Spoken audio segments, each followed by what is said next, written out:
Good, how are you, Linda? Good, doing Glad to good. see you made it home safely I the other day. did. 50 was pretty bad, wasn't it? Oh, I hated it. Yeah.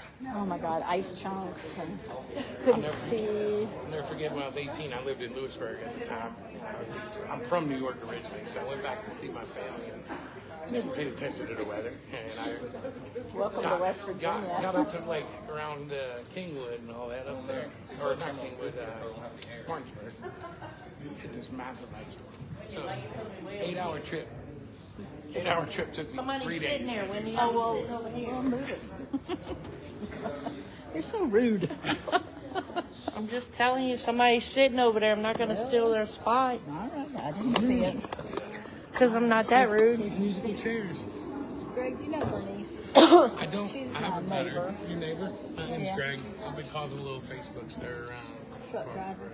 What else can I say about you? A headache. Good old girl. I'm a headache. All right. It won't go. I don't know how to make it go that way. Yeah, as soon as you unlock Bernice. it, you'll be all right. I can't. What'd you do? Damn it. Okay. It's just it. Don't finish it. I can't. rotate It it. won't. It won't do. You have to.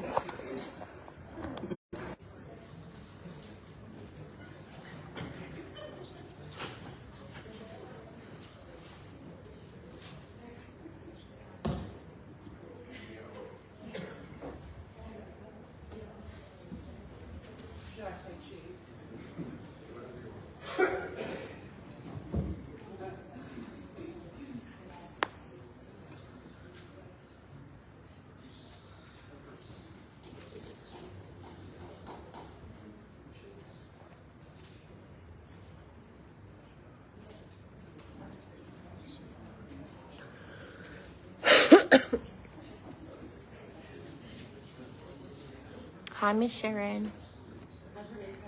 Good. How's the cat thing? The cats. Good job.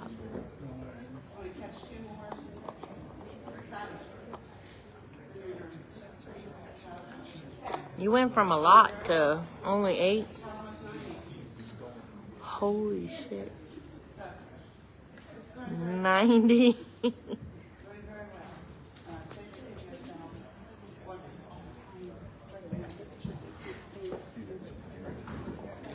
They usually do.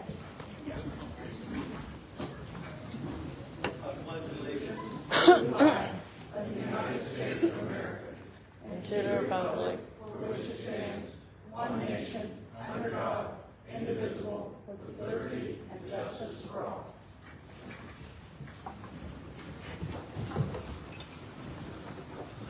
Call this meeting of the Parkersburg City Council to order. Madam Clerk, the roll call, please.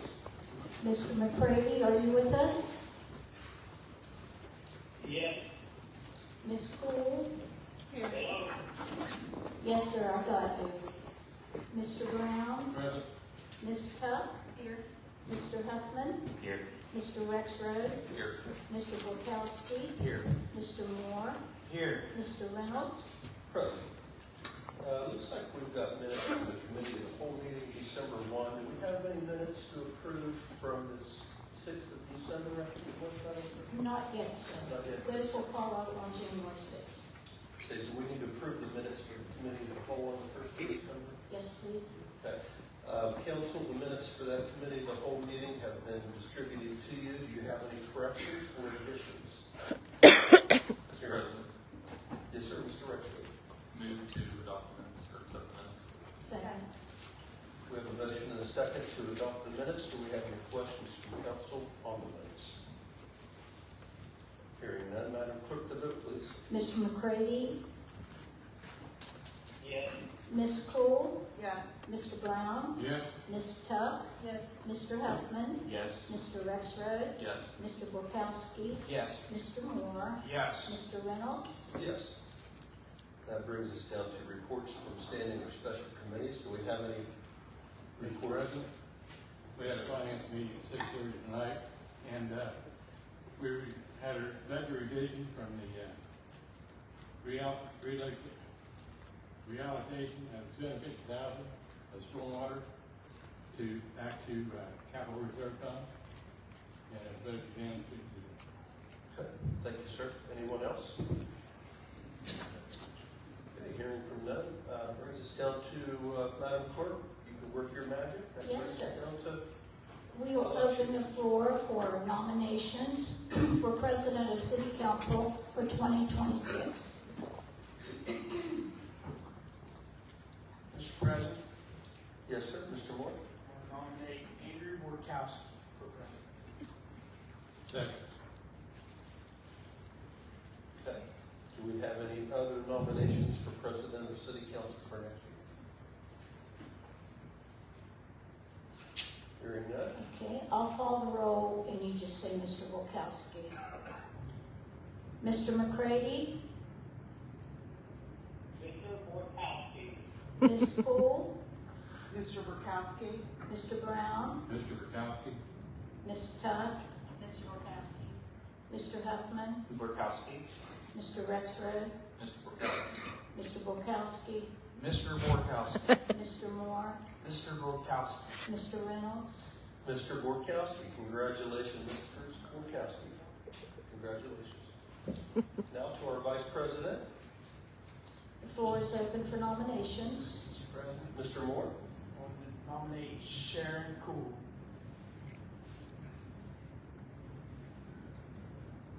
Okay, we have a nomination for Sharon Poole as Vice President. Do we have any other nominations?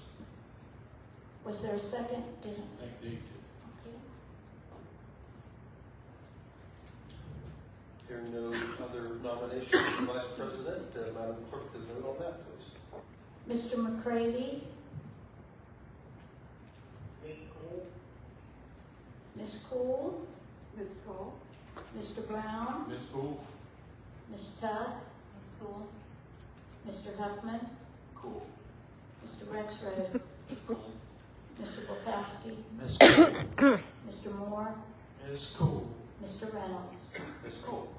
Congratulations, Mrs. Cole, Vice President 2026. Unanimous votes, 2 unanimous votes, that's great. Okay, that brings us down to our public forum. Madam Clerk, do we have anyone signed up to speak tonight? Yes, sir, we have a few. The first one is Chris Jerkowski, Blennerhassett Heights. He wants to talk about the rental inspection and registration, followed by Eric Landers. Good evening. I did want to speak about the potential risks of the rental inspection and registration. Though it sounds like it's a great idea on the surface, I think it could bring up quite a few problems for all three, renters, landlords, and the city.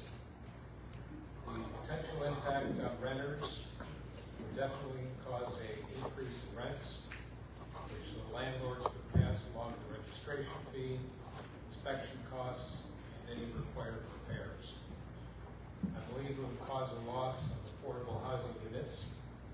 The smaller landlords would have a higher cost involved in fixing their places up.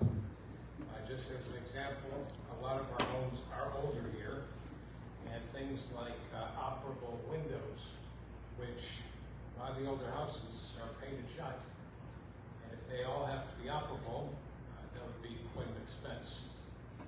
The potential for the renter being displaced, if a unit falls or fails inspection, what happens with the renter? Where do they go? If they temporarily have to move out, the cost is going to be incurred by the renter or the landlord. Part of the privacy and disruption of the renter's livelihood. Occupied homes, we'd have to make appointments to get in there. Delays in move-ins. Potentially, if a apartment has not been inspected, we'd have to wait for that inspection to occur, or if it isn't registered, for the registration to come through. Just as an example, Parkersburg is believed to have about 36% of its housing as rental. For the landlord, there would be increased operating costs, fees included for inspections, repairs, and time off from work. The administrative burden, particularly for the small mom and pop operations. The rental delays and vacancy losses due to inspection backlogs or certification lapses. Unpredictable or subjective enforcement with certain programs like FHA, which I believe the rules would be close to. The interpretation is often at the discretion of the inspector. If there's a dispute between what I as a landlord have versus what the inspector has, where does that go? Who takes care of it, and how much time could be involved with that?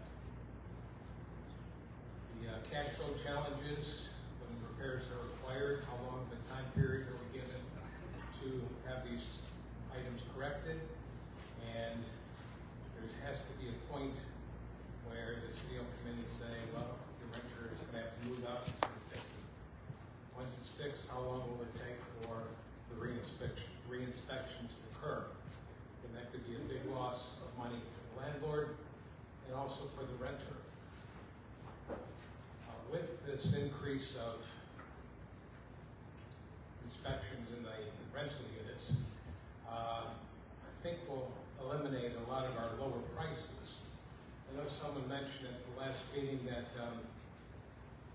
we want to make sure that everyone has a safe place to live. Mr. Jorkowski, that's 4 minutes, sir. Okay. 4 minutes. My party comments, the rent will go up from $400, $500 for a one bedroom to $1,000. Is Mr. Landers here? He was here earlier. Maybe not. Okay, the next one would be Caroline Enberg.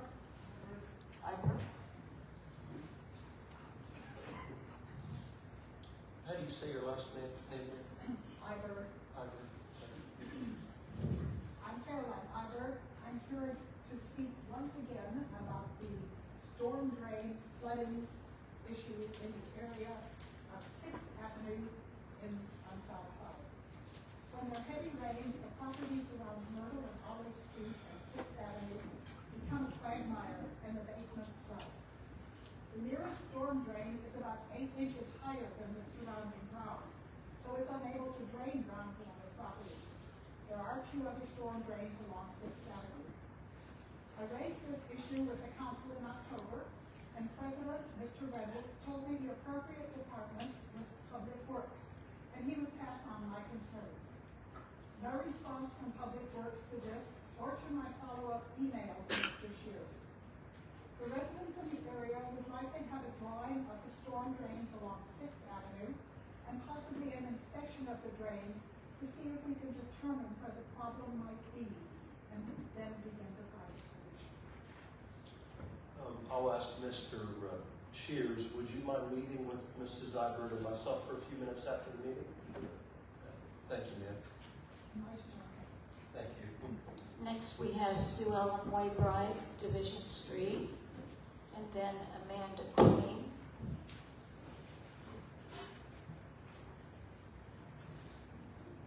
Good evening. A proposal on tonight's agenda is to move $250,000 from the Stormwater Fund to make repairs on the Papa's Corner of the City Park Pond, city property. Stormwater is a major problem in our area and should be a priority for spending our tax dollars. But what exactly are those priorities? A little over a year ago, I spent several $1,000s installing a larger gutter with 2 accompanying larger downspouts on one side of my house.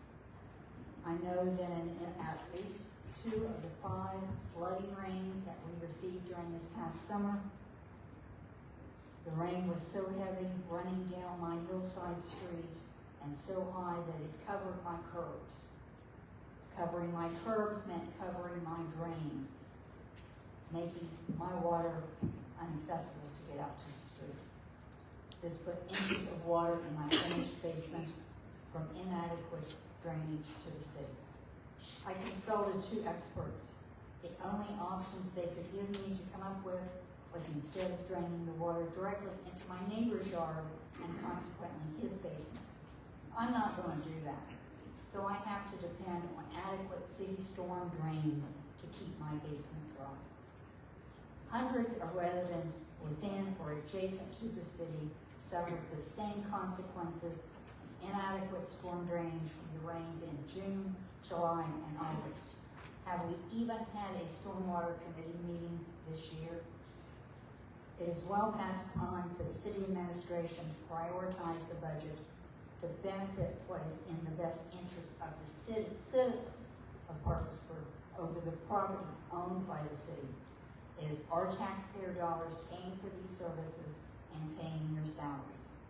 Vote no on resolution 2 and put that money to work on stormwater issues that directly support the residents.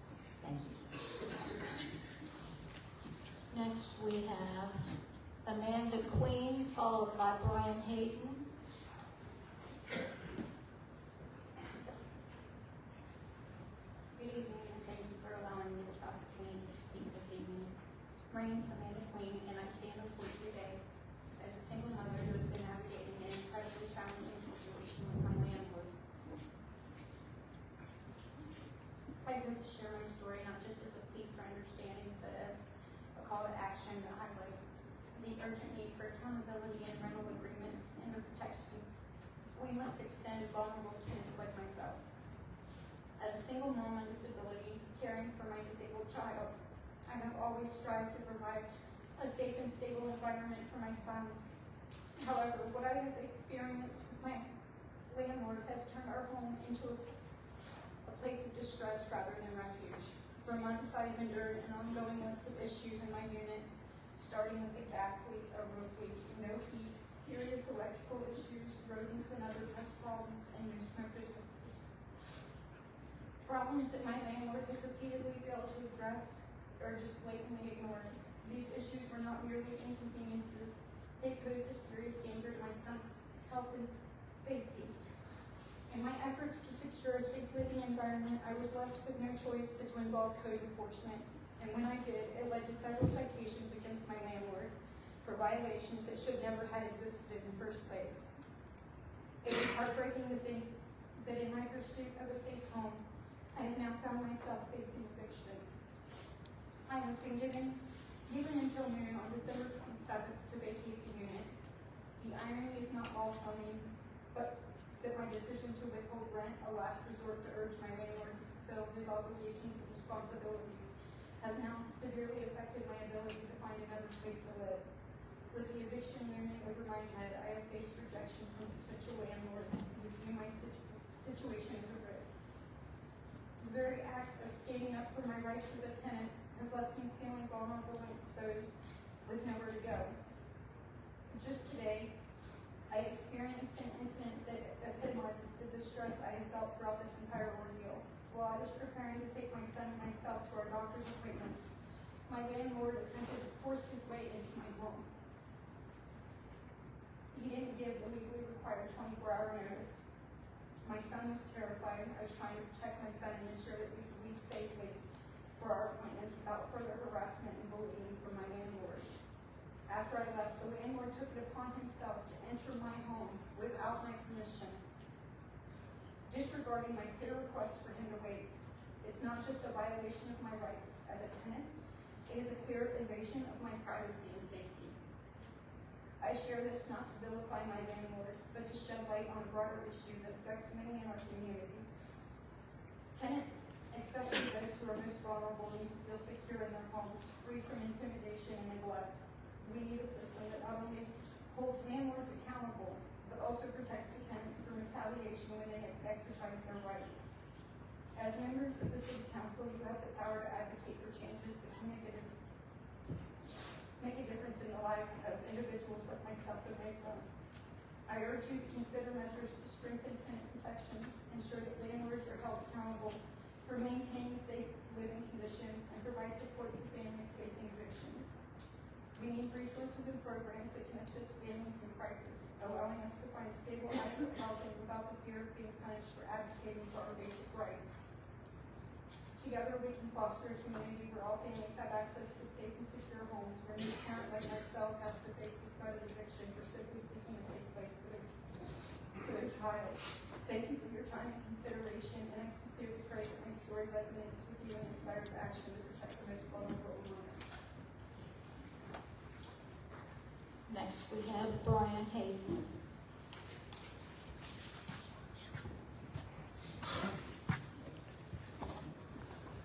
Good evening. I'm speaking on agenda item number 2 and number 5. The proverb, "Nero fiddled while Rome burned," means that someone is irresponsibly ignoring a major crisis or doing trivial things instead of addressing urgent problems, showing a lack of concern or ineffectual leadership. The fact that the fiddle was not yet invented and that Nero was in yet another city provides a lesson to be learned. Tonight, the Parkersburg City Council Finance Committee has decided that from the 2024 to 25 budget line item 805-230, Stormwater Contractual Services, we should reallocate unspent funds. The amount of the transfer is $250,000. I mean, I guess that's going to be fine, because we have a CDBG grant for 2026 CD 25-06 stormwater improvements in the amount of $150,000 coming. I'm not exactly convinced that losing $100,000 in improvements to a critical infrastructure project fits into the overall austerity philosophy extolled by our chief administrator.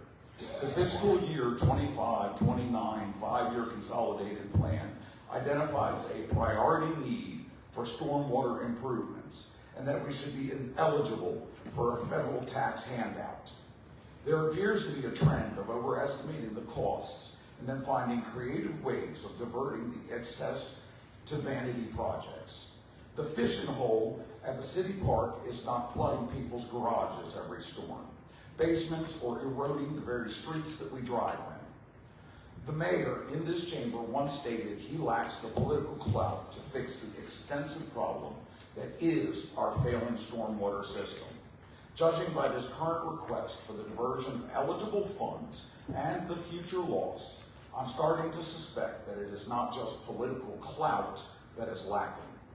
The priority of this council is to wisely and judiciously oversee the spending of our money.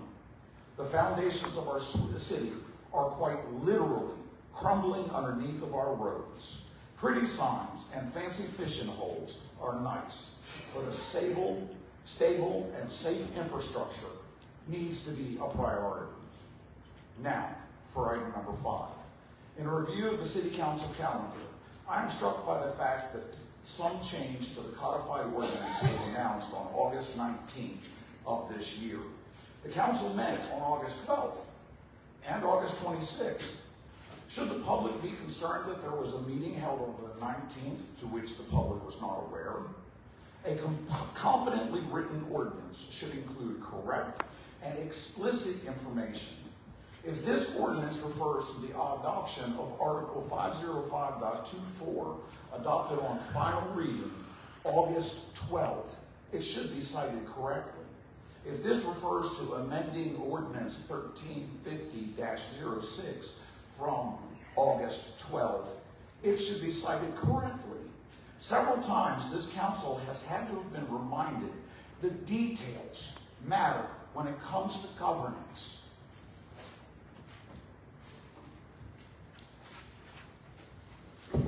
That's all we have, sir.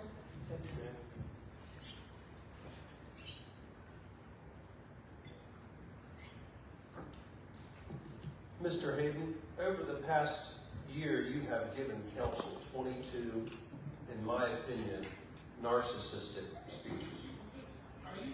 During our public forum, during these speeches to council, you have violated council's rules of decorum, and that's number 15, and I'm the council president. Point of order. You can say point of order all you want. I'm the council president, and I'm getting ready to rule on something. Not your council. So what I'm ruling on is council's rules of decorum, number 15. You know council's rules, so you probably don't need me to read it to you, but I will. Any persons making personal, impertinent, or slanderous remarks or shall become boisterous while addressing the council shall forthwith be barred by the presiding officer from further audience before this council. And that is what I'm doing. Point of order, point of order. Mr. Myers, point of order, First please. resolution. Point of order. Mr. Eichhorn, would you come down, please, sir, and show Mr. Hayden the door? I know you Explain to him what fucking happened. lying. I'm sorry, would you repeat your ruling, please? Yeah, my ruling is that against council's rules of decorum, every speech that you give us, including tonight, is boisterous, sometimes slanderous, and you break every rule. Every rule when you come up to the microphone and speak, you break every rule, at least one of them every time. This is freedom of speech, sir. This is my fundamental freedom of speech, sir. This is a First Amendment right. And if if the officers are called up here, they lose their qualified immunity. There you go. And your Because what you're doing is illegal against the Constitution. Find your way to the exit, Why Mr. don't you want to Eichhorn hear will from show your you. people? Why don't you want to hear from I have never been boisterous, and I have never been slanderous. None of my attacks have been personal. They have all been professional. Yeah, that's my ruling. I'm council president, and that is my ruling. Point of order. Mr. Myers, can you rule on this, please? Absolutely. I'll read it to you. It's council rules. Point of order. I don't make rulings. I'm just to give you advice. But however, What is the Any procedure? person, What's the it's procedure? council's rules of decorum. And For somebody that claims to know all about council rules, you the should know president's this. ruling, It's and for you are council president permitted to and make that entitled call. to vote on And that I'm making ruling. the call. Damn. Any persons making personal, impertinent, or slanderous comments. I have never referred to an individual, only their professional position. Order in the room, we can remove every person from this room, that's what we need that's to the do. problem, because you as the city council president don't He's want the to hear first from one your that we people. need to remove, Officer Eichhorn, the guy, this gentleman, Greg, he's the first one that needs to go. I'm glad you know.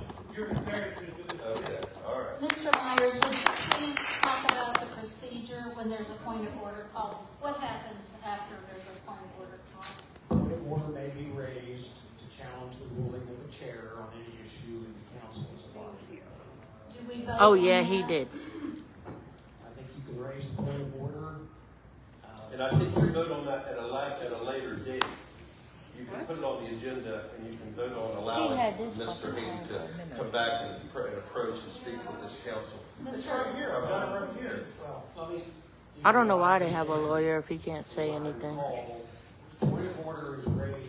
Somebody comment on there. And the chair can reconsider its ruling. I expect that you would reconsider and make the same ruling, and then that ruling is subject to being submitted to a vote on council. The overrule the chair if the majority of council choose. Nothing. Right now, we can have that motion right now to overrule the rule. What I read is you have to put it on the agenda to allow Mr. Hayden to come back and approach and talk to this council at a Is later that date. correct? That's a separate issue.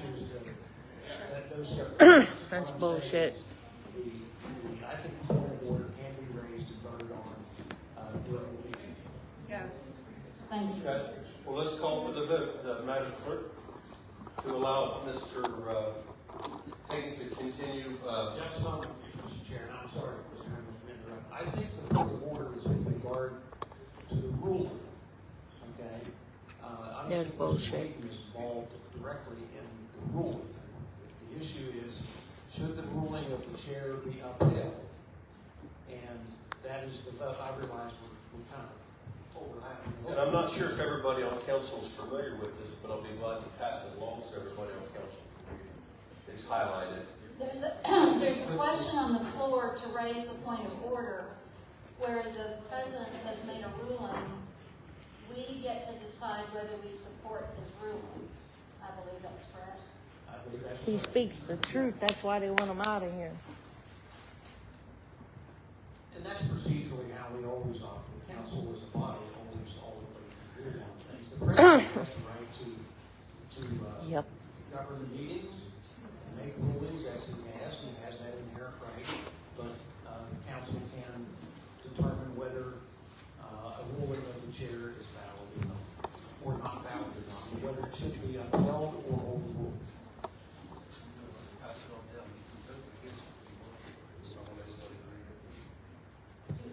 make a motion to vote?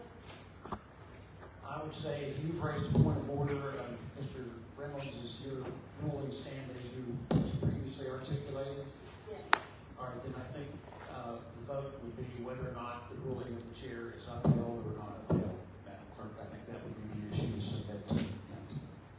Okay, can you just take that one more time? We're ruling whether his, When the vote should be whether or not the ruling of the chair should be upheld. thank you.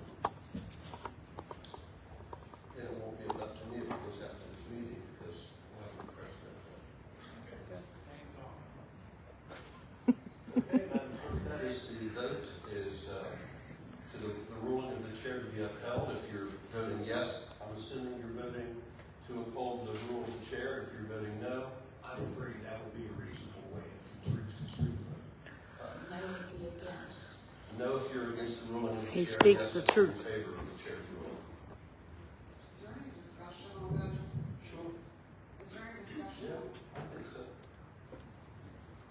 You know, I don't recall under Robert's rules whether it's debatable, but I like to function based on practicality. I think it's, if the council wants to debate it, I don't think that's unreasonable.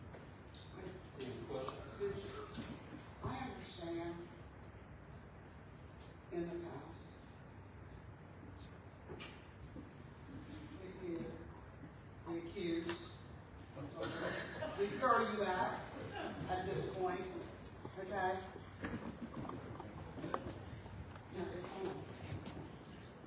Has been a little boisterous, a little condescending, and has made remarks. I do not feel tonight that you did that. There was reasons before tonight to have you removed, that which was chosen not to be done. I do not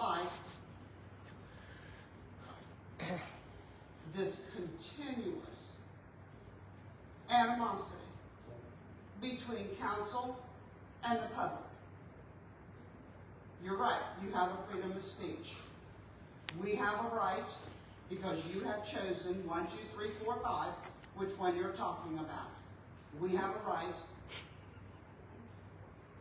to set the record straight with what you have said. Personally, I'm tired. I'm tired of it. I'm tired of constantly people coming up and saying things, and I'm not talking about you tonight, Mr. Hayden, about council, about things on the agenda, and they're wrong. And they are wrong. Get your facts straight. But tonight, I disagree, and it will be my vote not to bar you this time. There was plenty of other times before that I really thought you should have done. But tonight, no. Mr. President, Mr. Rexford? Mr. Hayden, I don't always agree with you. Actually, very often I disagree with you. However, I don't think council rules, actually I know council rules, can't override the Constitution. I believe it is your constitutional right to tell us what you would like to. And we're gonna, if you wanna get a little upset with me, I can take it. I think everybody else up here can too. Mm-hmm. Council rules can't override the Constitution. That's right.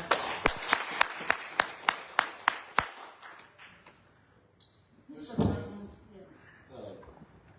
Mrs. Sutton, was Mr. Brown in there too? Mr. Brown is first. Mr. Brown, go ahead, sir. The only thing I want to say is this. When you get up there, and others get up there, you're supposed to talk to the council, but you always like to single people out. Tonight, you singled out the person. That is not allowed.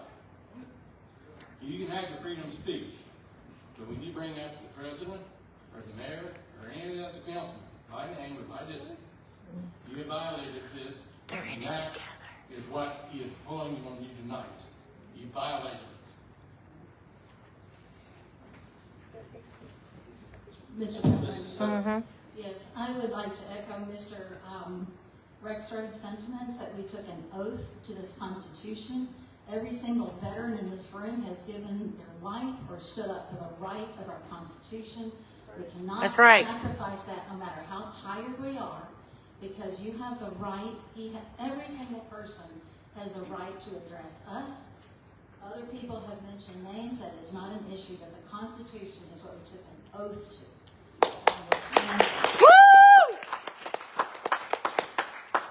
Well, that might feel warm and fuzzy, but, you know, council. Hey, that's sexist. That's sexist right there. That is sexist. The Constitution is not warm and fuzzy. It's Well, then the founding eliminate the rules document and of just this let country. people get up there and talk about whatever they want, and they can be boisterous. Mr. President, you tried that one time. They can just talk about whatever they want. Yeah. Resign.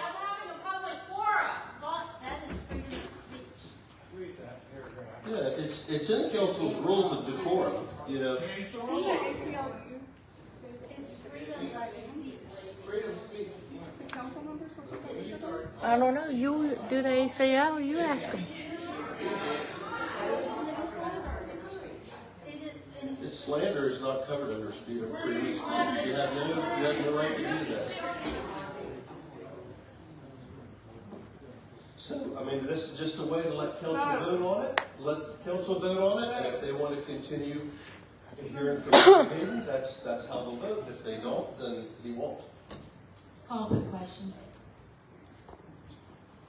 So the question is just the ruling of the chair to uphold or vote against the ruling of the chair. If you vote yes, then you're voting to uphold the ruling of the chair. If you vote no, then you're voting against the ruling of the chair. And then Mr. Hayden will continue to be allowed to come in here and ramble on about his speeches. Call for the question. I'm sorry? If you don't like the narrative, then change what you are doing. Well, it has nothing to do with this. It has nothing to do with it. We got people that come up to the microphone and they Call want for to the talk question. about stuff that's no, they're not allowed to Call talk for the about. question. Slander. We are being taxed for this. Well, you don't have to vote for me. Call for the question. Call for the vote. Call for the vote. The vote. Mr. McCready? Yes. Ms. Cool? No. Mr. Brown? Yes. Ms. Tuck? No. Mr. Huffman? No. Mr. Rexroth? No. Mr. Borkowski? No. Woo!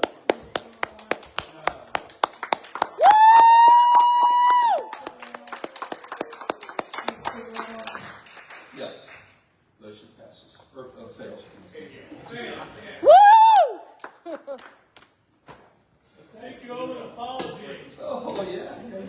Where are you even from? Resolution number 1. Okay, I really won't start. Damn, you was up and close. I need to see your video. Thank you. First of all, is that you get it. I want to wish everyone Merry Christmas. Merry Christmas. I want to address a couple things. Item number 2, particularly, there's been some, I think, miscommunicated information. I thought that those who attended the finance committee meeting earlier today, we made it pretty clear. So what our wonderful engineer drew up was a project to use a stormwater chamber system, not exactly like the one on 20th Street or Beechwood, but similar, to capture stormwater and use said stormwater system. This is the same system that back in 18 or 19, Connie nominated us for an award with the municipal league. But anyway, so this is not about necessarily appropriating stormwater money for the pond. There's been a flooding issue at I messaged you, Crystal. 23rd and Park Avenue. Quite frankly, for the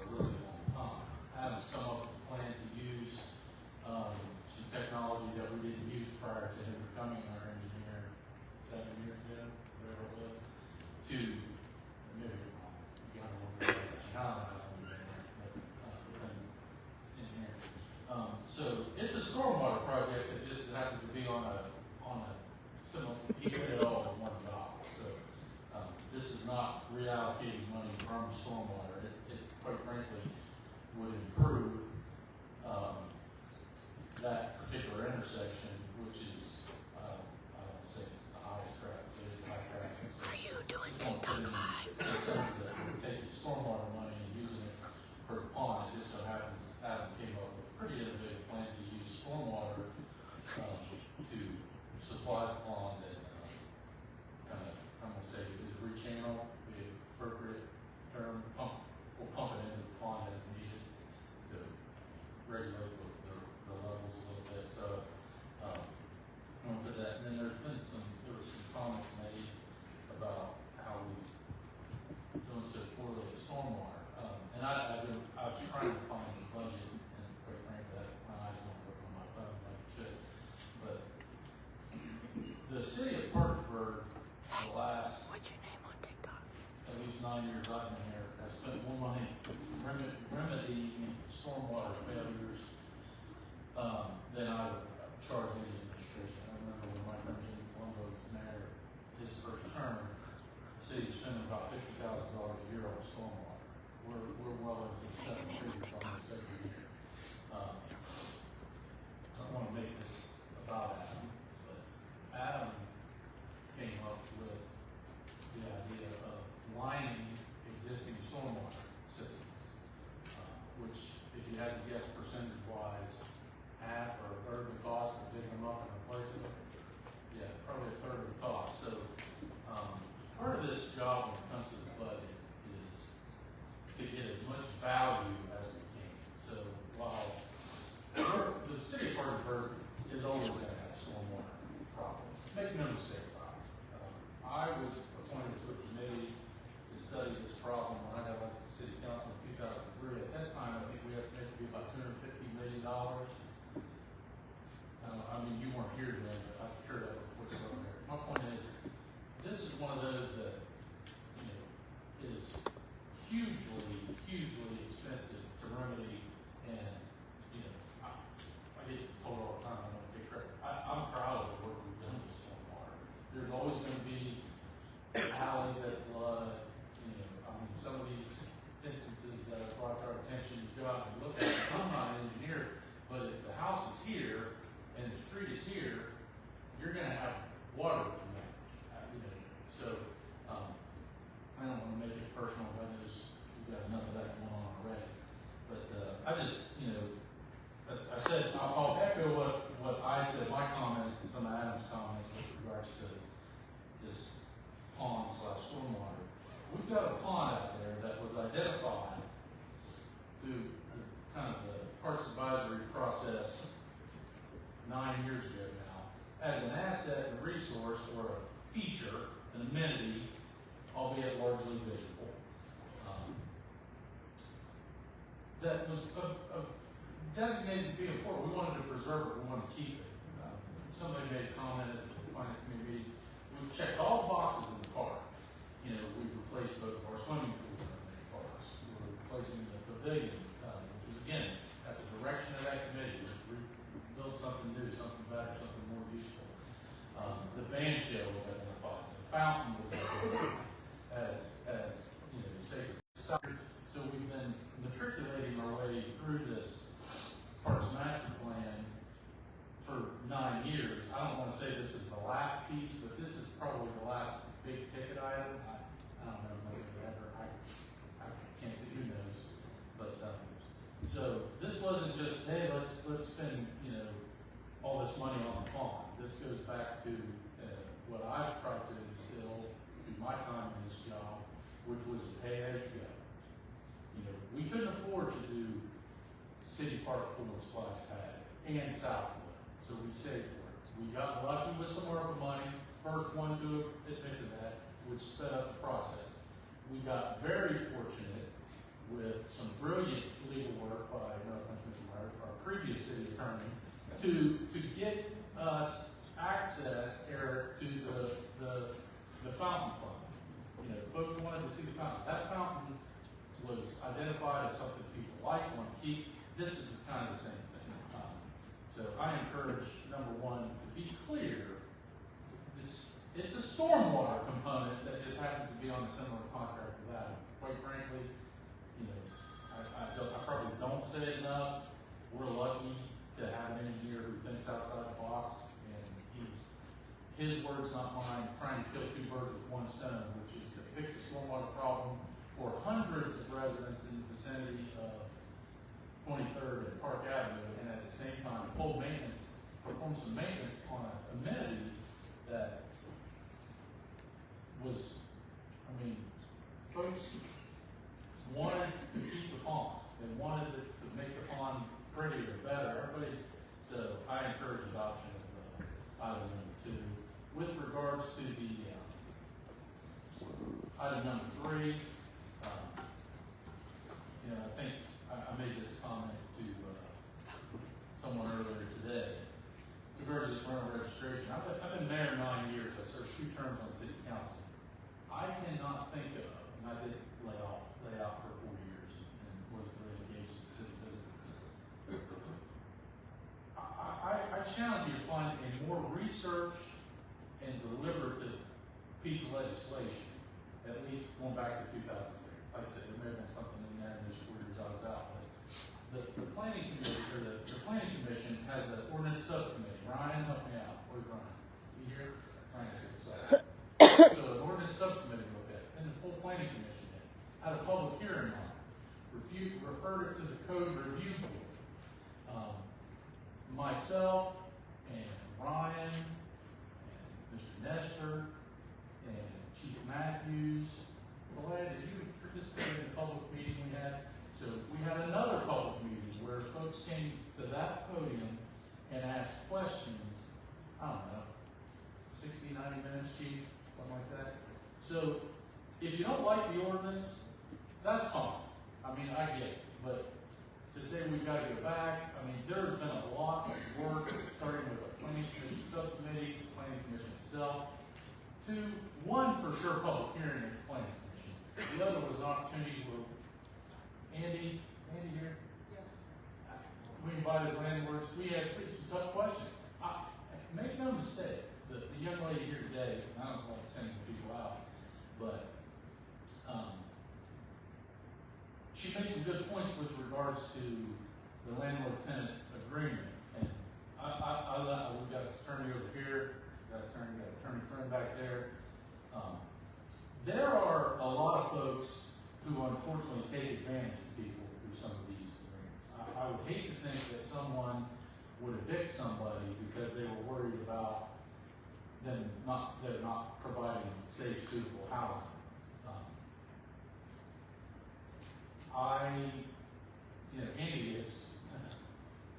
Andy gets a lot, I'm not putting him on the spot, I'll call him up and come out and do what he can,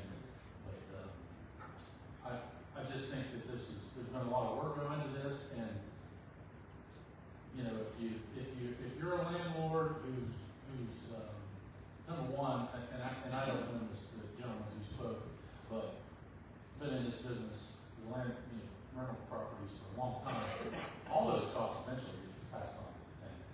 And I don't like it, but he made me think about selective enforcement. We want to do selective enforcement. We need to give you a list of folks that we know are taking advantage of people and providing. We had a house fire, a structure fire this week that was when the kerosene heater.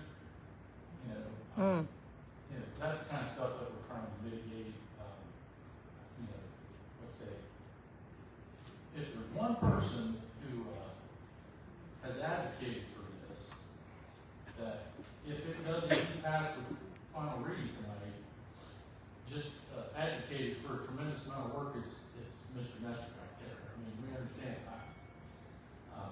We did the math on what we think we pay for it. I think Andy's got some information you can share if you want on the data that he's going to collect, but I just wanted to set the record straight on the stormwater appropriation revision, and I made my offer at the public meeting, and I'll make it again publicly here tonight. I own some units in Parkersburg, and Andy, I'll be the first one to register, and you come out and start things that I own right off the bat. I promise you that, if you so desire. Now, if somebody else's other landlord won't be first,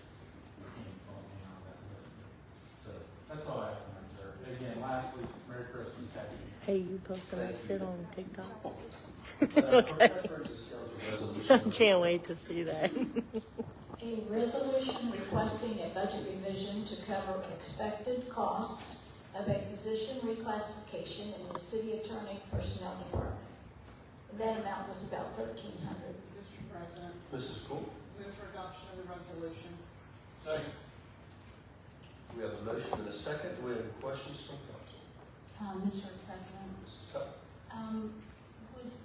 would you explain what the expected cost is and what it's changing from and to, if you would, please? Is Jennifer here? That's where the earring comes. Oh, okay.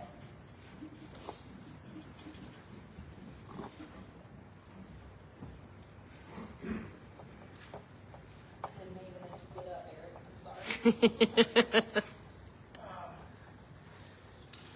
So the revision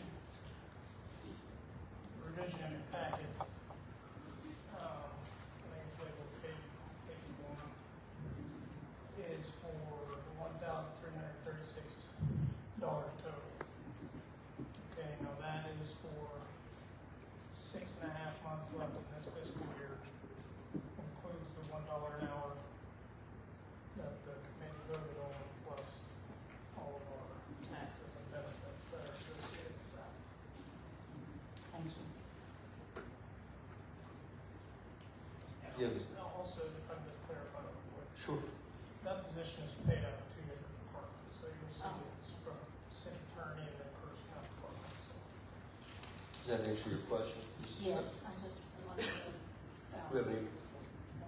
Do we have any further questions on resolution number 1? Hearing none, Madam Clerk, the vote, please. Mr. McCready? Ms. Poole? Yes. Mr. Brown? Yes. Ms. Tubb? Yes. Mr. Huffman? Yes. Mr. Rexroad? Yes. Mr. Borkowski? Yes. Mr. Moore? Yes. Mr. Reynolds? Yes, resolution passes. Number 2, clerk. A resolution requesting a budget revision to reallocate He'll have it up today. $250,000 from stormwater contractual services to capital reserve fund for city park, pond, wall, sidewalk, and dredging. Mr. President, Mrs. Cool? move for adoption of the resolution. Second. Second. We have a motion and a second. Do we have any questions regarding resolution number 2 from council? Hearing none, Madam Clerk, the vote, please. Mr. McCready? Yes. Ms. Cool? Yes. Mr. Brown? Yes. Ms. Tubb? Yes. Mr. Huffman? Yes. Mr. Rexroad? Yes. Mr. Borkowski? Yes. Mr. Moore? Yes. Mr. Reynolds? Yes. Resolution number 2 passes. Ordinance on final reading, please. An ordinance enacting Part 17, Article 1764 of the codified ordinances to be entitled Residential Rental Unit Inspection and Registration. Mr. President, Mrs. Cool? move for adoption of the ordinance. Second. We have a motion and a second. Ordinance final reading. Do we have any questions from council? Mr. President, Yes, sir. Mr. Huffman? this might be an Andy Nestor question. I've gotten this question a few times. I'm not sure what the answer is yet. They're wanting to know how the selection process will start. Will it start with people who have complaints against code? What's the process for choosing which properties you'll start with? Have you gotten that far yet? We're wondering. The registration will come first, which will trigger the inspection. So the registration is the first part. Andy, excuse me, could you please come to the microphone? Sorry, Mr. Sorry, Zach.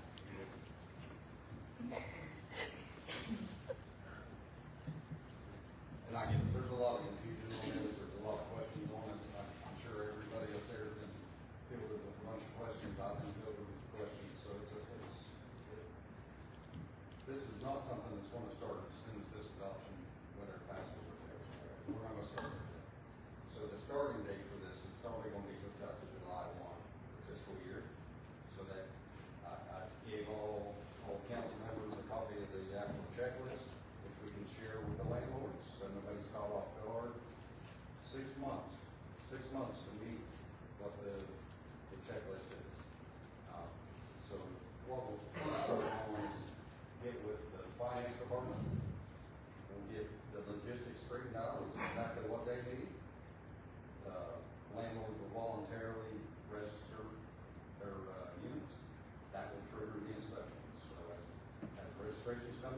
start on the inspection. So it'll be registration first, inspection second. So that's how that'll work.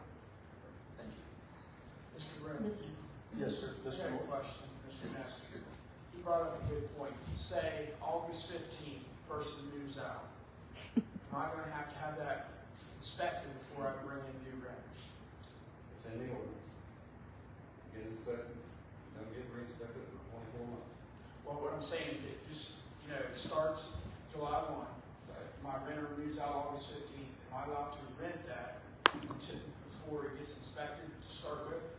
Since it's gonna be a new renter? Your inspection is good for But- 24-month period, whether it's. But what I'm saying, it hasn't been inspected. It hasn't been inspected yet, is what I'm saying. Say August, you haven't inspected it, this property yet. I have a renter move out. Can I go ahead and rent it to somebody until it gets inspected, or does it need inspected first? Well, we're hoping to have everybody that has the registration start flowing in. Are we gonna get every apartment in the city of Parkersburg? I was saying before I rent to a new person, if it's already started the deadline, can I go ahead and rent to them, or do I have to wait till you guys inspect? We're not displacing, I guess it's not to displace anybody or to shut people's apartments down.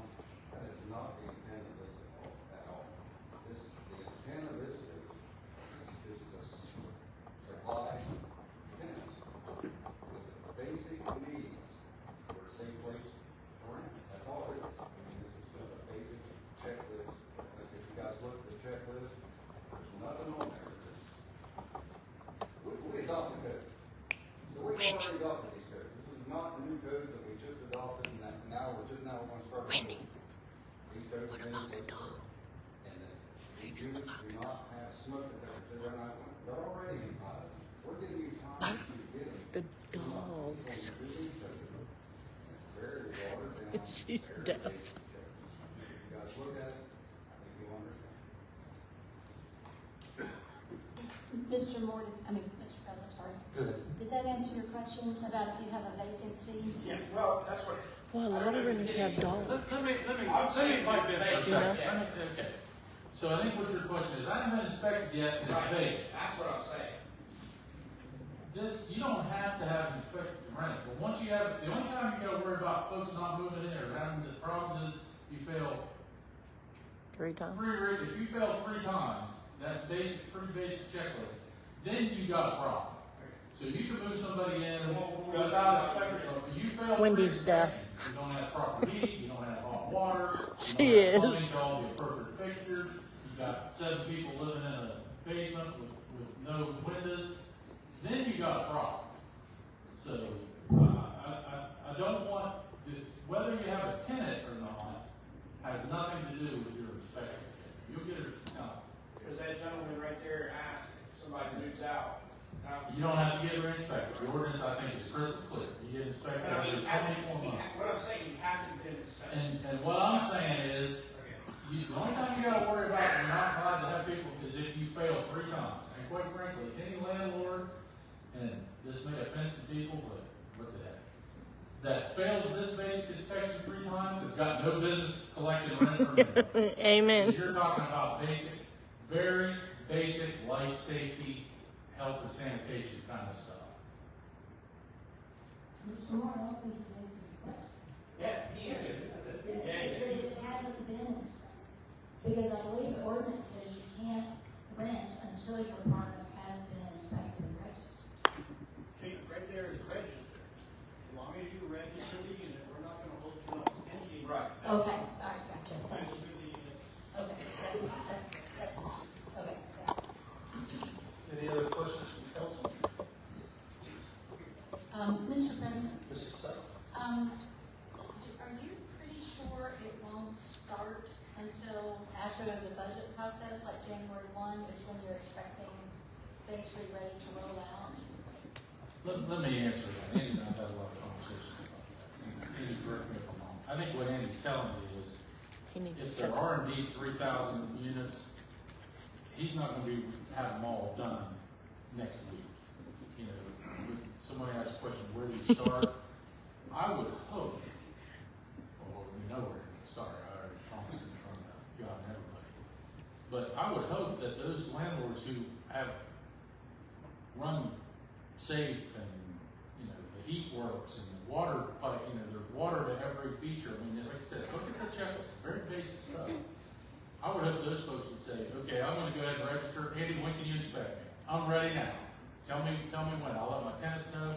I mean, anybody that uses a property maintenance company, and I know a lot of people do, a lot of people don't, you're doing some kind of inspection with your tenants already. Because if you're not, you're gonna find out the hard way that you got a leaky toilet, or, I mean, you know, I think like many things, those folks that are basic stuff, they're gonna, keep in mind, there's gonna be folks that we're gonna ask to register, but we're not gonna inspect. If you're on the HUD list, we don't do inspections, they're inspections. If you're, you know, so,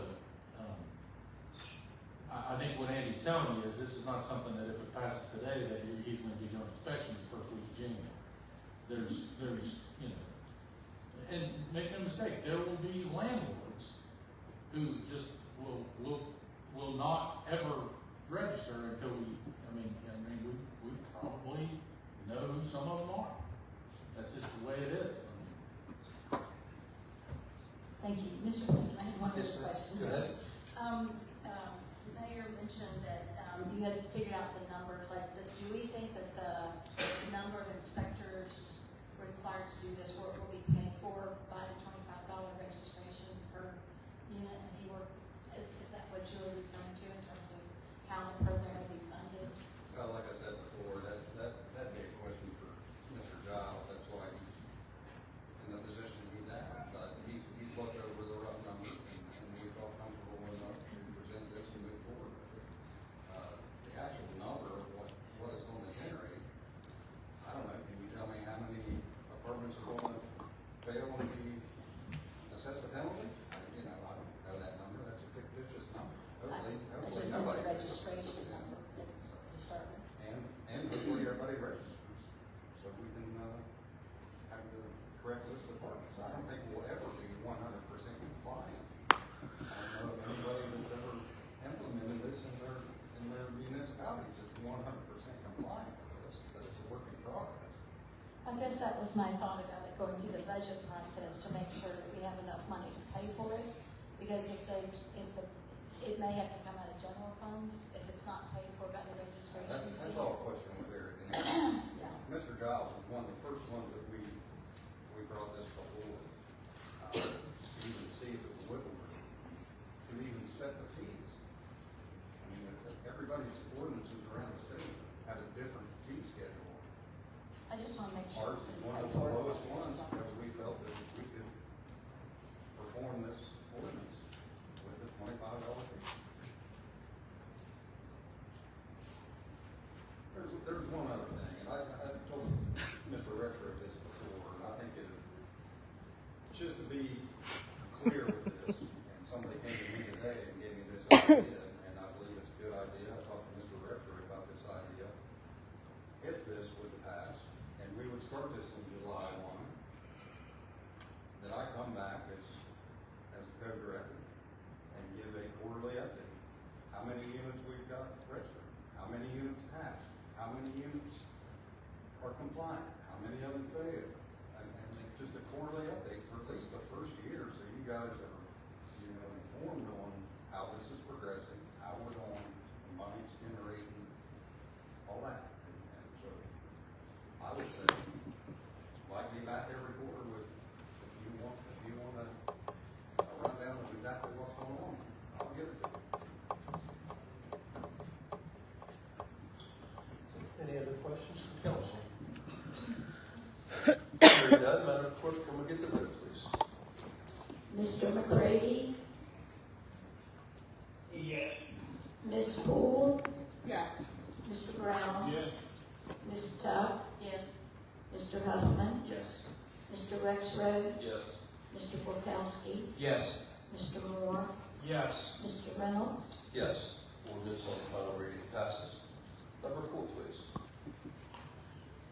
An ordinance amending and reenacting the City of Parkersburg Personnel Policy and Procedure Manual, position classification, schedule to reflect a request for a personnel legal specialist to be reclassified from an H8 position to an H9. Mr. President, Mr. Rexford. move to adopt the ordinance on final reading. Second. We have a motion and a second. Do we have any questions from council? Hearing none, Madam Clerk, your vote, please. Mr. McCready? Yes. Ms. Cool? Yes. Mr. Brown? Yes. Ms. Tuck? Yes. Mr. Huffman? Yes. Mr. Rexroad? Yes. Mr. Polkowski? Yes. Mr. Moore? Yes. Mr. Reynolds? Yes, ordinance passes. Ordinance, first reading, number 5, please. An ordinance to approve current replacement pages to the codified ordinances of the city of Parkersburg as announced August 19, 2025. Mr. President, Mrs. Cool? move for adoption of the ordinance. Second. We have a motion and a second. Do we have any questions from council? Mr. President, Mrs. Tuck? do we need to correct that date? I guess that would be going directed at clerk. Yeah, I was going to say, I'll be glad to double check that. I thought I had. But it's one of those dates that I have to announce that we've done it, and then 90 days later we pass this ordinance. So I'll get back to you. Thank you. Any other questions on the ordinance first reading? Hearing none, Madam Clerk, your vote, please. Mr. McCready? Yes. Ms. Cool? Yes. Mr. Brown? Yes. Ms. Tuck? Yes. Mr. Huffman? Yes. Mr. Rexroad? Yes. Mr. Borkowski? Yes. Mr. Moore? Yes. Mr. Reynolds? When you go Yes, like that on ordinance TikTok? passes on first reading. We have a motion Laura. to adjourn. Move to adjourn. We are adjourned.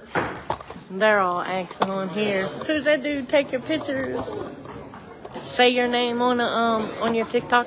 Michael Bowman, Bowman TV. Bowman TV. Thank you. Oh, are you alright? No, not yet. I want to see his TikTok. Tell me your side of the story. Council has rules and he might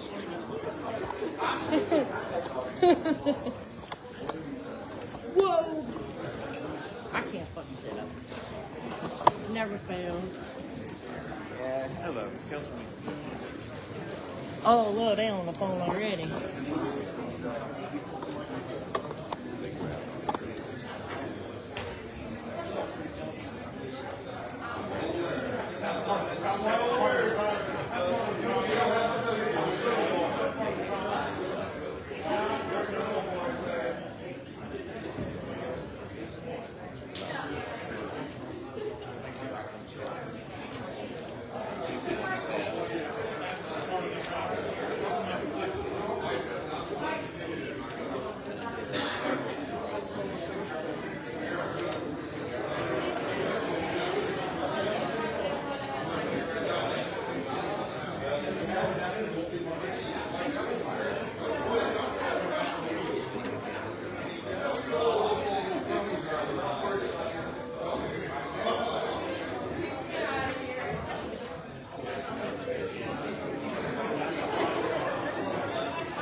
Is Everett still here? Everett here?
Let's see.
Mr. McCready probably isn't with us. Ms. Cool? Here. Mr. Brown? Present. Ms. Tuck? Here. Mr. Huffman? Here. Mr. Reynolds? Mr. Bukowski? Here. Mr. Moore? Here. Mr. Rexroad? Here. Minutes were provided prior to the meeting. Are there any changes or amendments to the meeting, or to the minutes? Move to approve. Second. We have a motion and a second to approve the minutes. With the roll, please. Ms. Cool? Yes. Mr. Brown? Yes. Ms. Tuck? Yes. Mr. Huffman? Yes. Mr. Bukowski? Yes. Mr. Moore? Yes. Mr. Rexroad? Yes. Moving on to the planning division report. Yeah, before we move on tonight, I'd like to have just a brief overview of the urban renewals, property acquisition transfers from the year 2025. Because this has been, just a year where we've been very active in our right of first refusal and getting, a lot of those properties that we purchased last year. So during last year's tax sale, those are properties that would have been related to 2023 delinquent certifications. The URA exercised its right of first refusal and submitted bids on 42 properties. Since then, 7 of those properties have been redeemed by their owners. 4 are still pending as we wait for the tax deeds. And 31 properties have now been successfully conveyed to the URA through this tax deed process. Beyond tax sale acquisitions, the URA has also expanded its portfolio from 4 property donations into administrative purchases. On the disposition side, the authority approved 14 applications for purchases of currently URA properties. Each of these sales represents just a step forward to neighborhood infill and coordinated reinvestment for the public. Overall, the activity this year just reflects the continued commitment to our strategic land management, community revitalization, and advancing the long-term development goals outlined in our 23 comprehensive plan. So I just wanted to give you just kind of the year in review. That's all I got. Thank you. Moving on to new business. A, application to purchase property owned by the URA located at 639 Madison Avenue. So this parcel was acquired by the URA through the tax deed process. It's a residentially zoned lot, a little under 7,500 square feet, and the authority has invested about $1,500 in this property to obtain ownership. The applicant is Sean Fox, and he has submitted an offer of $2,000 to purchase the property. The intention is to use as a yard extension to maintain the property. No proposed redevelopment at this time. While the parcel is located in a land focus area, it's just identified as a traditional small block neighborhood. Using the lot as a maintained yard extension is consistent with that character of a traditional small block neighborhood. It helps prevent the property from becoming a vacant lot. Item is being brought forward. You guys to just consider if that aligns with our plan, and that's all I got. All right, at this time, I'll open up the public hearing for 639 Madison Avenue. If you'd like to speak on this property, come to the mic.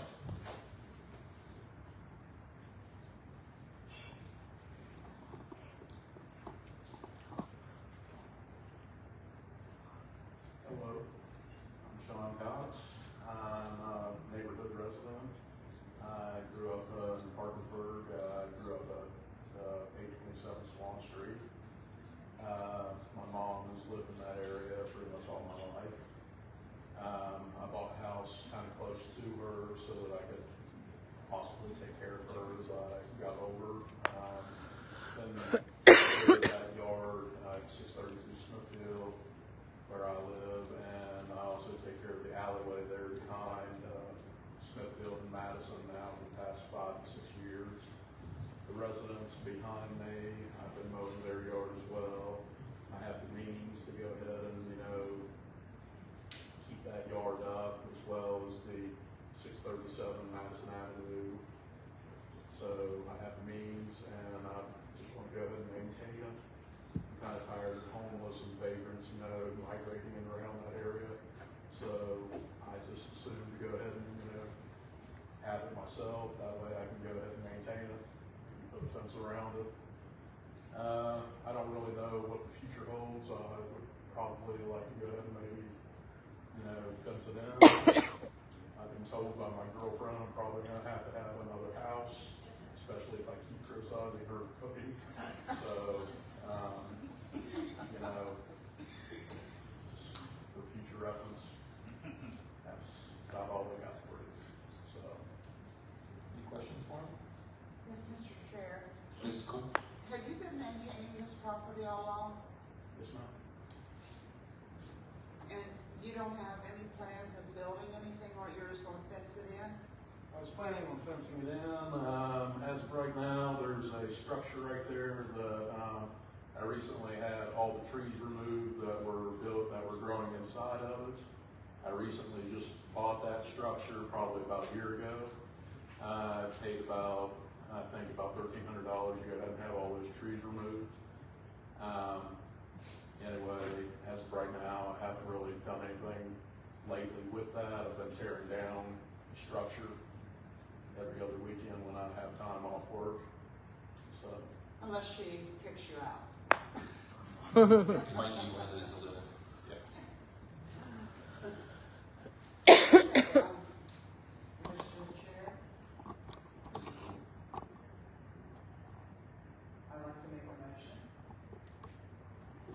I'd like to make a motion to sell the property located at 639 Madison Avenue to Mr. Cox in the amount of $2,000. We have a motion and a second. Any discussion? Who is the second, please? Thank you. Any discussion? Hearing none, Madam Clerk, vote please. Ms. Cole? Yes. Mr. Brown? Yeah. Ms. Tuck? Yes. Mr. Huffman? Yes. Mr. Borkowski? Yes. Mr. Moore? Yes. Mr. Retro? Yes. Congratulations, sir. Congratulations, Mr. Cox. Merry Christmas. All right, moving on to an application for the URA to purchase property located at 800, 802 to 802 7th Street. Up next is a request for the 802 7th Street, which is two parcels in the 7th Street corridor in Focus area. The applicant is Land Truck Investment, represented by Jeff Morris. This property has been before the authority previously in July of 2022, but it had been withdrawn. At the request of the chair and vice chair of this board, the staff just initiated some preliminary outreach to Mr. Morris to see if he was still interested for the URA to purchase this property. Mr. Morris is now asking the URA to consider purchasing the property. A new appraisal was completed, provided to you in your packets. It's looking at $55,000. Just part of my executive summary that you guys have, Mr. Morris made it aware to us that if this was something that would be approved, he would be needing to relocate to his house on St. Mary's Avenue. So directly after this item is another application to purchase 2 URA lots adjacent to his property for the means of access to that property.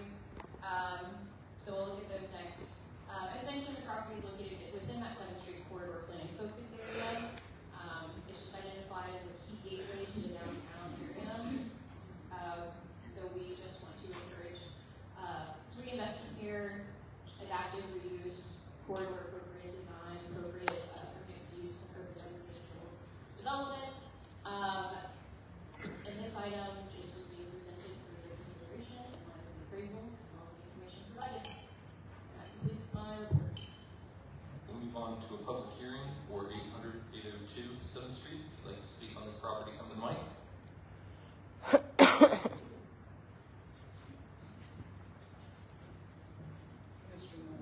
I couldn't hear it. Do you want to speak on that? Would you like to speak about this property, sir? Yes, I own the property. Okay. Just a second. You want to talk to them? Yeah.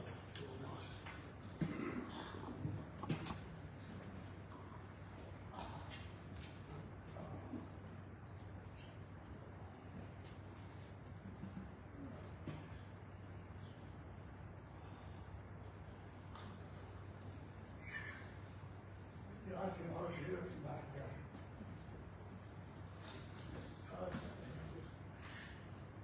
codes didn't want to block a building, they want to tear down, get rid of, okay. Yeah, they want to tear it down and get rid of the, riffraff down there.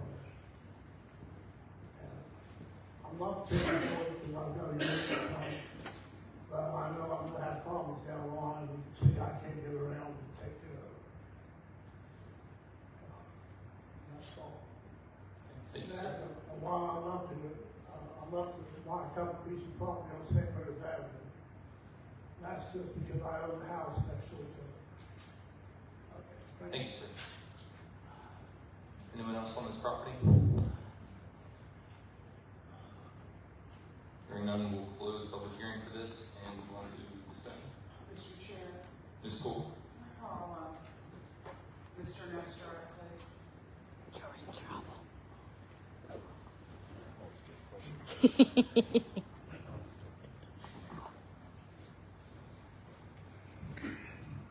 Mr. Nestor, have you, how many apartments are in this? I believe, how many's in there, Jeff? 8? I believe there's 8 apartments in there, and Mr. Morse is currently living, in an apartment downstairs. Have you inspected these apartments? We've been active in these apartments. Give us the background, please. I've been talking with Mr. Morris, I think, since I've been here. I think this property's been in question for my 3 years in existence as a co-director. So I know the fire department's been very active in there, police department's been very active in there. We've been active in there. We have done inspections there. So these properties are in need of some help, but this is a sprinkler building. So a lot of the codes that we deal with on a normal basis are covered on the life safety side because of the sprinkler system. It is active, it is working, there is a fire alarm in here. But, you know, the building needs some upkeep. And Mr. Morris is just, like he stated, in a position that, you know, he's got the point in his life to where he can't, you know, do the required maintenance to keep this building in. We've talked about this, and the $55,000 appraisal was the appraisal, is that the new appraisal? So we've had 2 appraisals, I think the first one was 54, this one was 55. So, you know, the appraisal is the appraisal, but we always got to, like you said, he's got to relocate. I know that you It's probably, less money now than it was when I bought it. I know that you probably cannot answer this, but if you know of it, I appreciate, I know you'll be honest with me. Do you know what kind of calls police department has received? Maybe Lieutenant Eichhorn may know, at that. I don't believe we've done a call for service at this property. I mean, it's something we can definitely do. If you guys need any more info on this, we can delve a little bit deeper into it if you want, but, Mr. Morse, here's his proposal. It's up to you guys. It's the 7th Street corridor. We're doing a lot of work on 7th Street. This is just, you know, whether you want to deal with this property now or you want to deal with it later. I mean, that's what you guys are here for. It's your decision. Plus, you can't keep the drugs out there. That's why I was gonna ask, Mr. Moore, don't you have a drug problem there?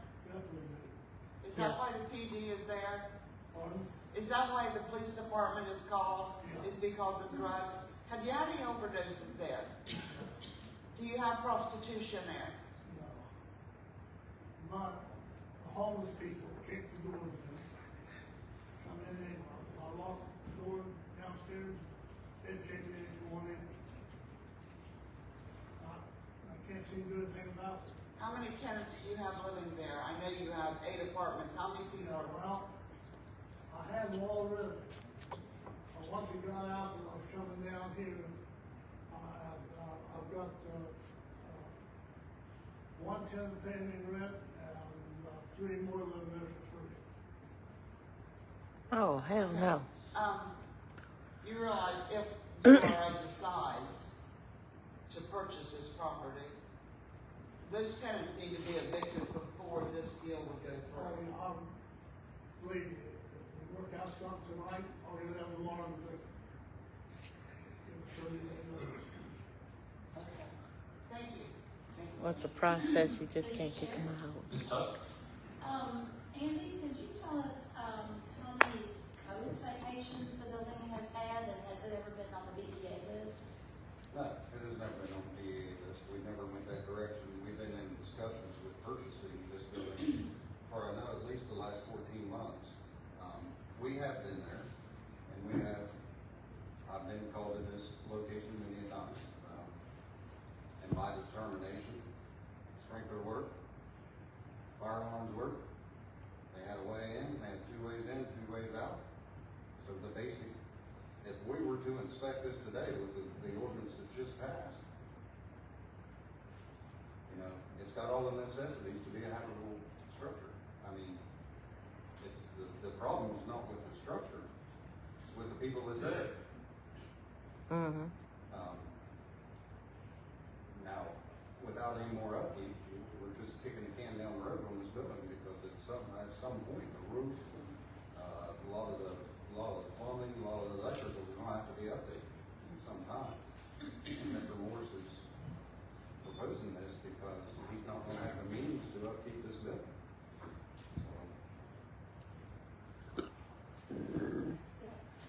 Mr. Chair, I have one other question. What is the purpose of an appraisal? I mean, I always thought banks do appraisals to make sure they don't lose their shirt on the loan. Is there a reason why city council has asked for an appraisal of this property? An appraisal is for the purpose of determining the most probable fair market value for a particular property based on its highest and best use. Okay. So that 55,000 is an accurate estimation of what the building is worth as it is at the present time?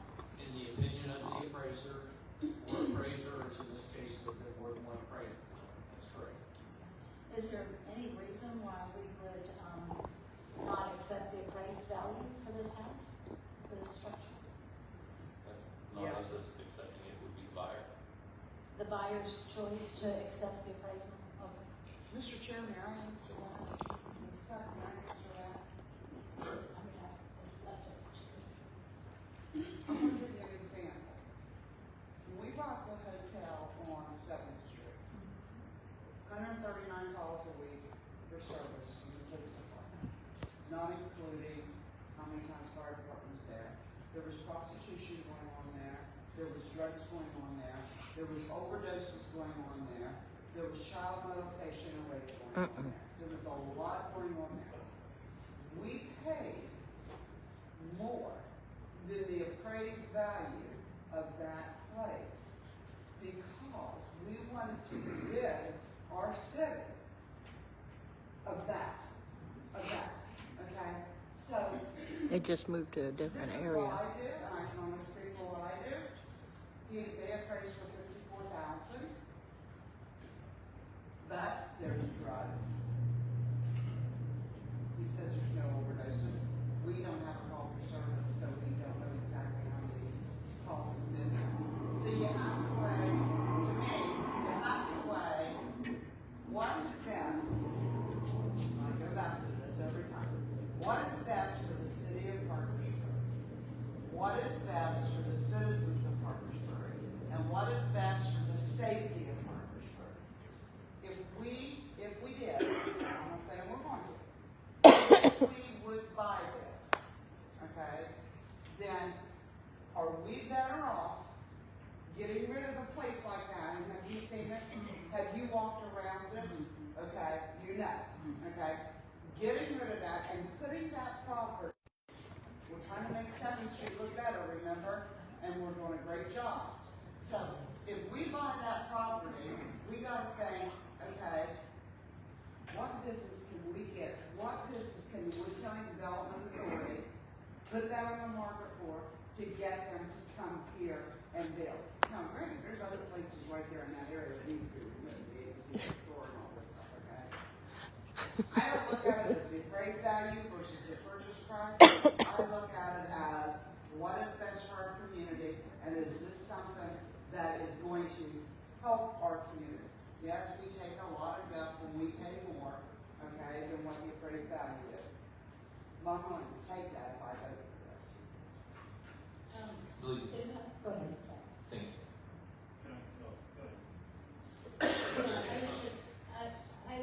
I understand the law, I really do. The building is not a code issue, it's an inhabitants issue. I have trouble a little bit asking taxpayers to pay an extra $50,000. We've done this several times where we have an appraised value, but we're spending a whole lot more. I'm just asking that we be mindful and careful about, and this requires to have regular respect for you. I'm not sure you should pay for your retirement years.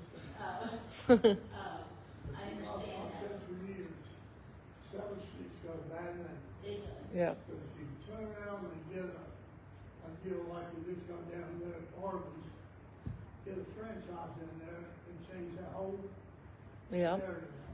Yep. I just think that if the appraisers have said the value is 55, I perfectly pleased to honor that or amount. Yeah. Sure. Yeah, so I'll try to answer that a little bit. You bring up a good point. So the authority, you have every right to offer 55, 100, some other number. You're well within that right. This is not eminent domain, right? That we are trying to seek a voluntary purchase. So again, this application today, Andy and I didn't bring this forward. We were directed to negotiate. The URA chairperson had asked us to reach out. We entered into a letter of intent to purchase. It's a non-binding agreement. We came up with a mutual number that we thought was, agreeable on both sides. Again, if this were to be pursued through eminent domain, you're going to have to factor in relocation assistance and the loss of revenue that the owner has. So he does have, and he did indicate he had 6 or 7 or 8 units rented. The building is producing income for him. So those are things that would be considered during an eminent domain proceeding or a voluntary transaction if you were to consider a purchase above and beyond the fair market value. I just wanted to clarify. And in reference to BDA, I understand the point there. As you know, it's predominantly exterior code violations, and I think some of Andy's concerns are primarily interior public, health and safety of the Mr. Chair. You have something, Andy? Mr. Chair, I have one question for Ryan. Ryan, we're going to have to demo, okay? We're not going to keep it up. So, do you have an estimated cost of demo by any chance? No, if that was to be considered in your motion tonight, that would be something that we'd have to explore bids. I've always had a $7 per square foot cost estimate, but I haven't run the numbers of what that would be. And let's say, is there funds available through a grant in the state of West Virginia that would help us tear that down? Not to my knowledge. There's not, okay. Right, grant wouldn't qualify. It would be similar to the Fifth Street property, wouldn't it? The 318 Fifth Street. I mean, in the sense that we bought it, demolished it, and there was a bid for quite a bit less than what we had invested in. That's all. Well, the avenue you took to acquire was different. Sure. Any more discussion? Mr. Chair. Mr. Wilkowski. Yeah, I appreciate everybody's point. We have a appraised value for 55, have an asking price for 100. I'm no real estate expert or development expert. I really can't quantify what dollar value you can put on improving that block area.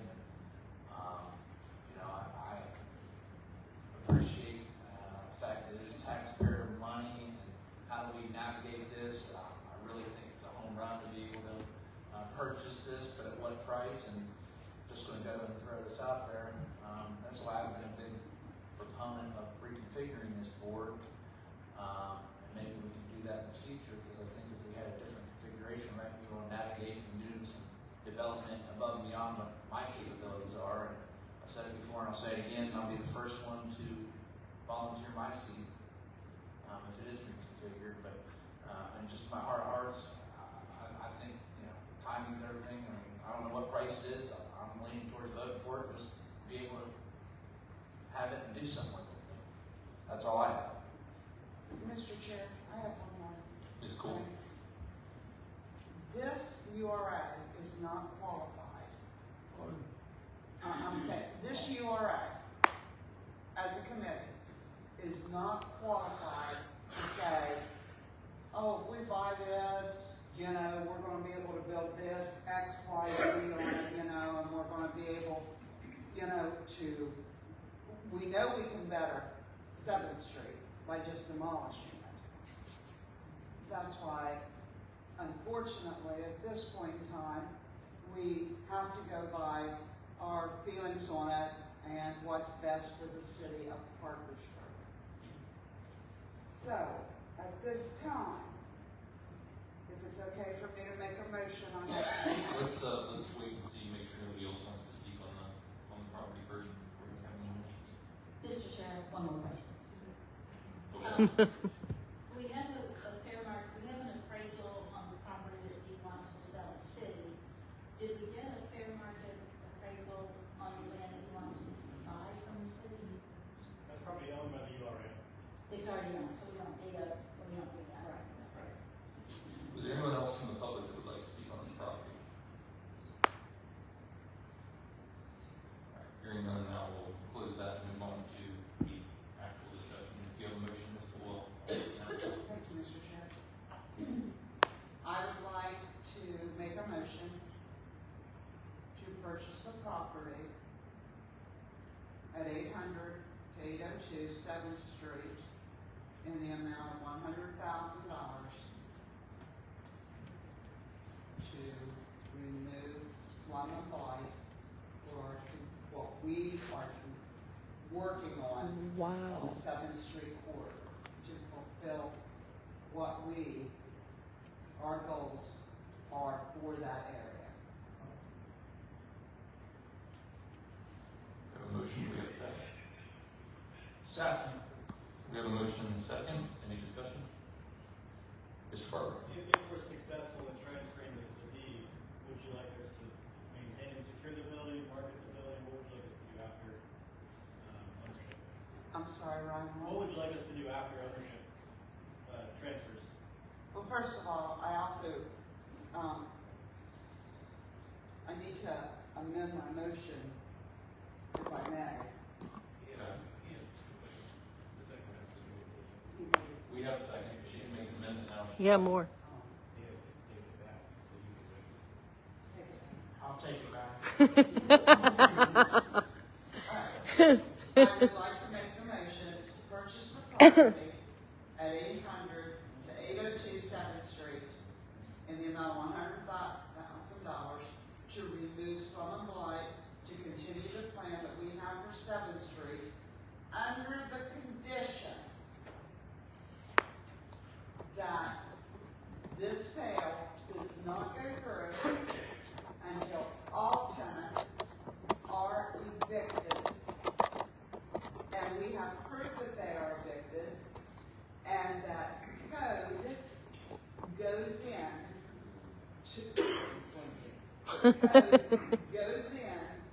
to this facility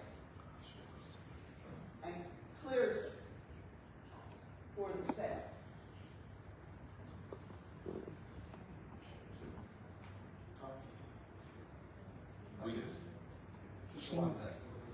So we've done this many times. We acquire properties and then we're gonna have a clear view of what the board wants to do with the property once we acquire.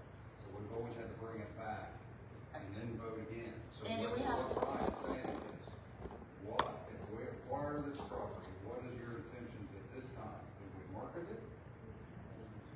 Do we Or secure it or hold on or to do it? we demo it? And that should be in the motion, so we don't have to come back to that motion. Right. I'll make that motion. In my motion, Yeah. Third one. In my motion, I would like for the development department, the director of development, to pursue the, I don't know what you used to, I want to say availability, but that's not the right word, is to pursue the what? Acquisition. Equity. In the, what? Acquisition, okay. Of the acquisition for the marketability of the, is that good, Ryan? It doesn't make sense. Yeah, I don't know. Well, help me out here, Mr. TV. Demo it. You know what I'm trying to say. I can't. Clear it and demo it. I'm guessing that you want to direct the development director to pursue marketing after acquisition, is that correct? That's exactly right. Thank you very much.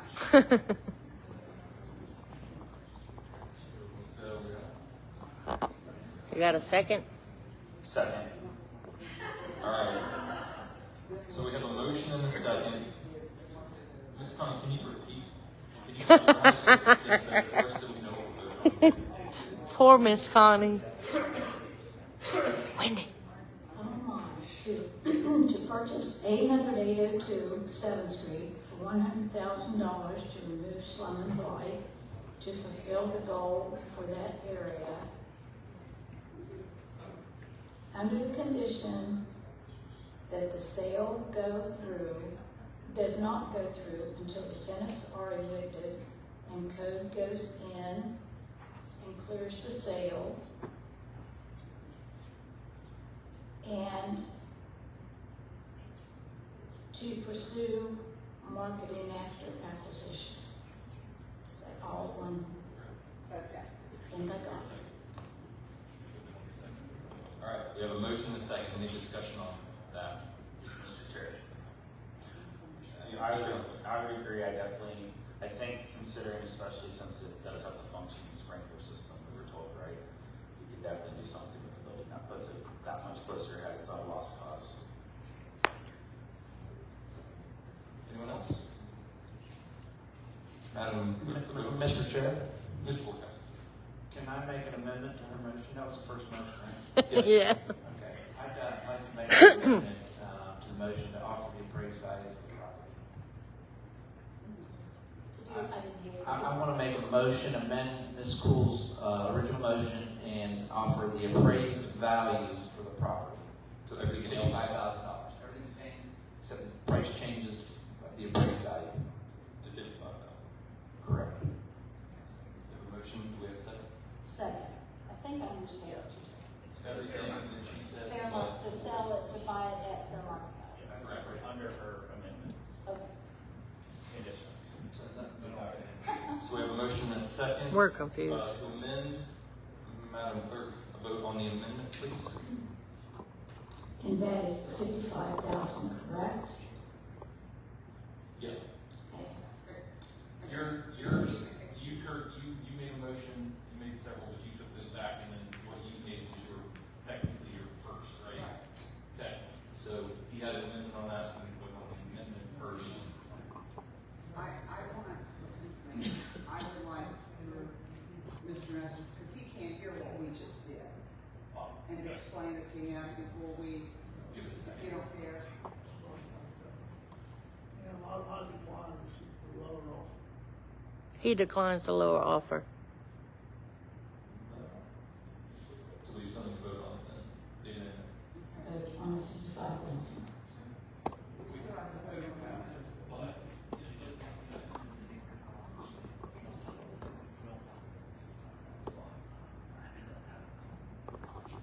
Mr. T, could you advise on that? You could go ahead and take a vote on the amendment, whether Mr. Morris agrees to accept what will it be paid is another issue. Or you could just.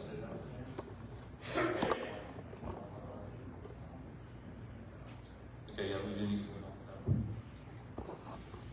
on that. Okay, Ms. Cole, That's on. 55,000.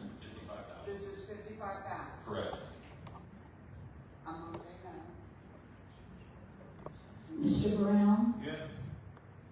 Ms. Tuck, Yes. Mr. Huffman, No. Mr. Borkowski, Yes. Mr. Moore, Yes. Mr. Rexroad. Yes. So that passes. But 5 yes, 2 no. It was what? 5 yes, 2 5 no. yes and 2 no. So the amendment passes. The Now- amendment passes at 55,000.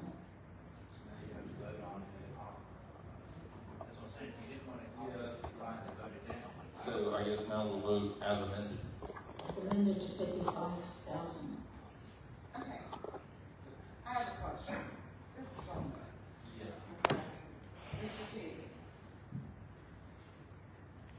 Are we allowed, at this point right here, before we vote, are we allowed, Mr. Morris, are we allowed to ask Mr. Morris, what is the lowest amount that we will take for the property? Between, we turn down 55,000, okay? No, the 100,000. Yeah, so, do we have a right, as the URL, to ask him, what is the lowest price that he will take Andy. for that property between the 55,000 and the 100,000? Can we do that? You can certainly ask the question. He may not be in a position where he would want to answer the question, or you can go into an executive session and have that discussion with him. But it's an open meeting, so you can ask the question. He may decline to answer. I'll save you trouble. 100,000 dollars altogether. It's all just gonna keep. But it's over the market value. Okay, we'll vote now on the, So we're voting now as amended. Ms. Cool, this is on the original 100,000, am I correct? No. amended down to 55. I'm sorry, this is what? 55. Amended down to 55,000. The vote was 5 yes and 2 no. No. Mr. Brown, Yes. Ms. Tuck, Yes. Mr. Huffman, Mr. Borkowski, Yes. Mr. Moore, Yes. Mr. Rexroad. Yes. 5 yes and 2 no. Correct. So it passed. It passes for 55,000. But he's not gonna accept it. So I guess we'll move on to Wendy, do you have a phone charger? Phone charger? C, application to purchase property currently owned by the board Dummy. located at 1312 to 1314 St. Mary's Avenue.